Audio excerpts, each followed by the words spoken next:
ఇప్పుడు మనతో సుబ్బరాజు గారు ఉన్నారు. ఇక్కడ రిసెప్షన్ కమిటీలో ఎప్పుడు కూడా ఆయన వర్క్ చేస్తూ ఉంటారు. వారి మాటల్లో అడిగి ఈ ప్రోగ్రాం గురించి మనం మరిన్ని విశేషాలు తెలుసుకునే ప్రయత్నం చేద్దాం. నమస్తే సార్. ఇక్కడ జరగబోయే కార్యక్రమాలు దాని వివరాలు చెప్పండి సార్.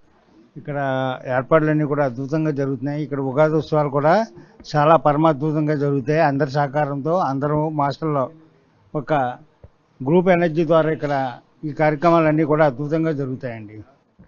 Okay sir. ఈ మార్చి 16 నుంచి 22 వరకు జరిగే కార్యక్రమాల్లో ఏ విధంగా ఉండబోతున్నాయి ఏర్పాట్లు? చాలా ఇక్కడ ఏర్పాట్లన్నీ కూడా చాలా అద్భుతంగా జరుగుతున్నాయి. కూడా ఇక్కడ వచ్చిన వాళ్ళందరికీ కూడా వసతి తర్వాత అన్నీ కూడా ఏర్పాట్లన్నీ కూడా అద్భుతంగా జరుగుతున్నాయండి.